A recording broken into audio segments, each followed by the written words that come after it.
it's time for filter stuff. So the filter system is built into the game in Last Epoch. You can make your own filter for any character. I made my own filter for the Void Knight and for every character I played. Some of them are actually not here because I played so long ago that the files are kind of gone. But I'll make a new filter now and show you how some of the basic functionality of the filter works. I am not a filter expert by any means, but I have easily been able to make my own filters without looking up any guides or anything like that. So it's pretty self-explanatory. You just kind of have to sit down once per character and add all the things you want, and then you can edit them later. So let's say I wanted to make a filter for this build right now. What would I do? I want to make a new filter, and it's going to be called Twitch Chat Filter. Description, Papega Clap. Okay? We'll give it a skull icon, and we'll make it red. This is now your filter, guys. Okay? First thing you want to do is hide all the white items. Visibility, hide, add condition, rarity, normal. Now the filter hides all the white items on the ground. If you're playing through the campaign, you probably want to start with this on your first character, maybe even hide magic items as well, and then you can add stuff on top of this that will show and will bypass these rules. So I'm just going to hide all normal magic and rare items right now. So now if anything drops, the only thing that show up currently on this filter is exalted items, uniques, sets, crafting materials, and that's it, I think. Oh, and idols, sorry, yes, and idols. What I like to do is I like to make a separate rule for every item slot, and then I can edit that rule based on how strict I want it to be. So let's make the helm slot. We'll make item type, armor, helmet, okay? And then let's say you're a mage, and let's say you're somewhere in the 60s or 70s, so you already have access to the best bases. You can take multiple bases here, and now if you want just the best bases to show up, then you just tick these three, and let's say you want to make them yellow, because that's what rare items are. So you make them yellow. Now all of these rare bases will show up, regardless of what's on them. Now let's say you want to be a little bit more strict about things, and you only want them to show up if they have an affix that's good for your build. So let's say you're playing a crit-based, spell damage-based build that scales with intelligence, and let's say you really want health on it also, or percent health. So you tick these things, you click confirm, and now only helms with these base types with at least one of these 5 affixes will show up.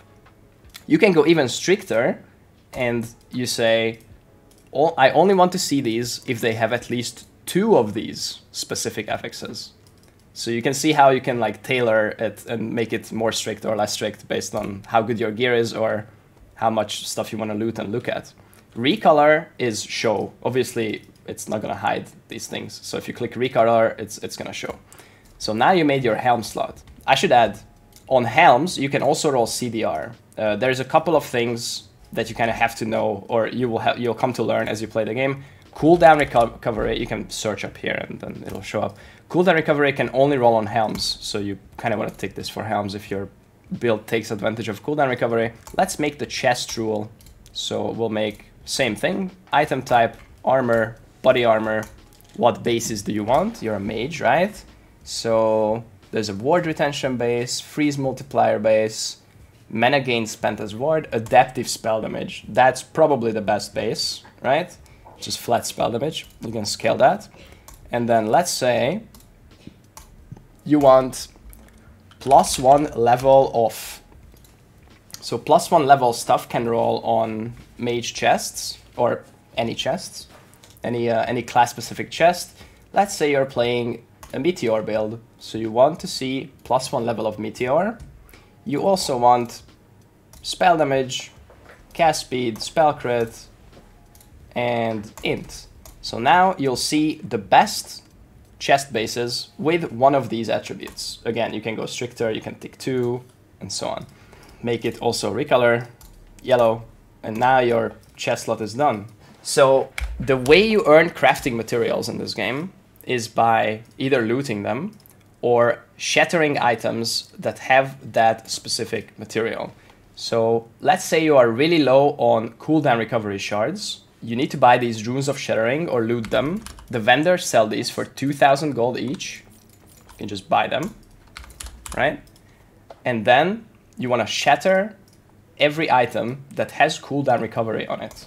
So you make a rule for that. Let's say you are really low on, here's a couple of good examples.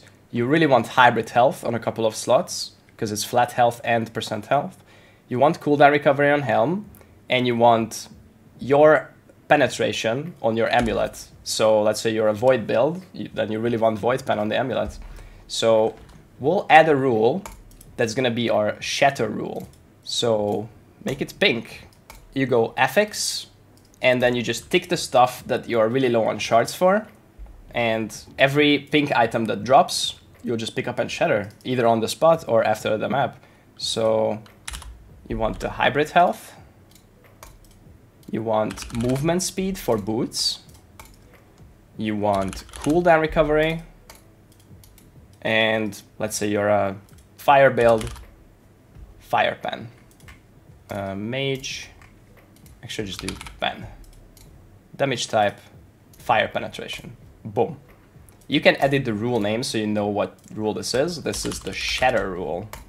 So now you have a rule that shows all the items that you want to salvage for shards. So you know that every pink item that drops, you just want to put it in your thing and you want to shatter it with a rune. You can combine these things together, of course.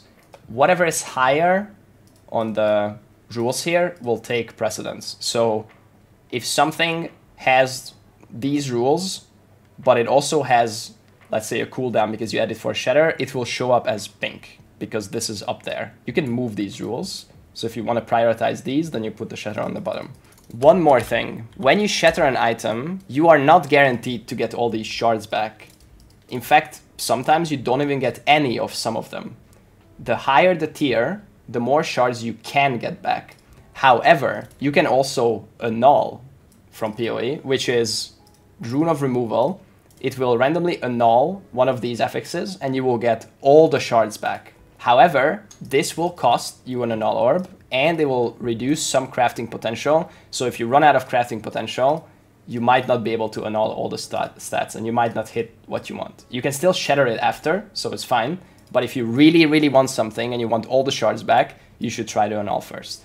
Now that you see how I make a filter from scratch, I'll switch to my filter and show you what I have. So this is my Void Knight filter. I am hiding all magic, rare, and normal items. I am hiding all idol types. This is my shatter rule. I'm shattering for +1 devour, which is my main ability, +1 smite, which is my other main ability, void spell damage, and hybrid HP. And then I have a rule for every single item slot, which will only show the 1 or 2 bases that I care about, with 1 or sometimes 2 of the good stats that I'm looking for. There is a lot of idols in this game, and a lot of them are really bad. So the way you want to filter idols, the way I did it, is I'm hiding all idols. So I literally just selected all the idols, okay? And then I made an idol list, an idol show, recolor, and I ticked all the stuff that is relevant to me. So I ticked health, armor, resistances, crit, vitality, all that stuff. This will just show idols that have only 1 good stat. So some idols will still show up if they only have 1 good stat. And then I made a really good idol rule, which is the same stats, but 2 of them. So if an idol rolls with 2 good stats for me, it will show up as blue. And I'll be like, oh shit, a blue idol. That's really good because both stats are good. And I'm excited about looting those. I have a random red rule here. It's worth mentioning that there's a glyph called the Glyph of Chaos, and it allows you to reroll a stat on your gear to another random stat. So this could hit any suffix that can roll on a chest. You can't know what it's going to be, but you can only use this if you have the shard that you're rolling away from. So I couldn't roll this armor away to something else with a chaos if I didn't have an armor shard. Thankfully, I have 800 of them, so I'm fine. But sometimes you'll find a really good item that has one bad stat for you. And that bad stat might be like a really rare stat that you might not have the crafting material to roll away, right? With the Cliff of Chaos. So this is my red rule. Sometimes I find an item that I want to craft, but it has one bad stat that's kind of blocking me, and I don't have that shard. Then I go to this rule and add that stat, and I shatter for it. And then once I have this rare void damage taken and physical, now I can roll away from it. Basically, this was my rule. I could turn it off now. I don't need this. But yeah, that's about as far as I've gotten to filter, and so far it's been carrying me pretty well. There is other like rule types you can add. As you can see, you can filter by class requirement, rarity, level. I'm just using the item type for the bases and then the affixes on those bases. That's really all I care about. Because this way, even if you're low level, let's say you're like level 40 and you're just about starting to finish the campaign, you don't have access to the best bases yet. Let's say you want like a body armor, but you're only level 40, so you don't have these. You can still add them to the filter, and then when they start dropping, they'll start appearing on your screen, right? So you can like pre-make your filter for your higher level bases, and it's not gonna like clog up your filter or anything. Could you please re-upload your up-to-date loot filter? No, I am not sharing filters because it's specific to my character, and you might be at a different progression point and you might look for other affixes. I don't think it's good to share filters unless it's some very bare bones, very base filter. I think it's better if you make your own or start from like some super bare bone and then edit it from there. If you're not shattering on the spot, sometimes you're gonna have to look at the item like, okay, why did I loot this? Is it good for me? Does it shatter? The shatter rule is pretty easy because you're mostly gonna shatter for the rare stuff. Like I said, the hybrid health, crit avoidance, movement speed, ban, the +1 skills, those are the things that you usually want to shatter. And it's easy as well if you know your build and you know what bases you want, you can just look at the item like, oh, this is a good base, so this is probably why I brought that, not because of a shatter rule, right? Or you can always just throw it on the floor and see what color it shows up as. True. The higher the rarity the items are, the more crafting potential they have in general. So you could show white bases and you could craft those into anything, but it's gonna have really low crafting potential and they're gonna break after like a few T1, T2, T3 crafts.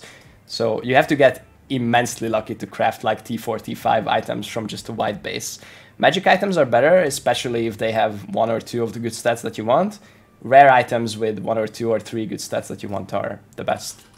And then of course, exalted items after that. I should mention that not every stat can roll on every item. I kind of alluded to this earlier, but for example, hybrid health can only roll on gloves, boots, belt. So if you don't know what can roll on what, you can open your crafting material tab. Let's say hybrid health. So hybrid health can only roll on gloves, boots, and belt. So make sure that you're ticking every affix that you might want on a piece. If you don't want to look this up, you can just tick everything. So for example, if you're making +1 devouring orb, helms, it can only roll on helms, I think, or maybe chest. Let's check it out. Level of devouring orb can only roll on helm. So if you make a filter that shows boots with +1 devouring orb, nothing is ever gonna show up on your filter. Like no boots are ever gonna show up, right? So you can make a rule that shows every affix you need and then add the bases, but make sure you don't, like I said, don't make a boot rule with only devouring orb because you can't roll on there. So you can always check the shard, what it can roll. So for example, spell crit, that can only roll on wands, one-handed scepters, staves, amulets, relics, and catalysts. So you add the spell crit to those rules. Regular crit in this game actually increases your spell crit too. I did not know this for the longest time. So regular crit is fine for your spells too, but spell crit rolls higher. So it's just higher numbers. So if you can choose to have crit or spell crit for your spell build, you want to choose spell crit. But if you want a lot of crit, you can go crit and spell crit on both, they're both prefixes. Crafting materials will always show up on your filter. You can't filter for those. All glyphs, all runes, and all crafting shards will always show up. and they get AoE looted. I think it's around this circle, so if you click something here, a crafting material, everything in this circle will shove into your inventory. You can press this button to transfer all of them into your crafting stash instantly, and then there is a sort item button here, which can sort your inventory if it's full. I think that's about it for the filter. If you have any questions, I can try answer in the comments, but I'm not a filter professional. Just made my filters for the builds I played and it worked out fine.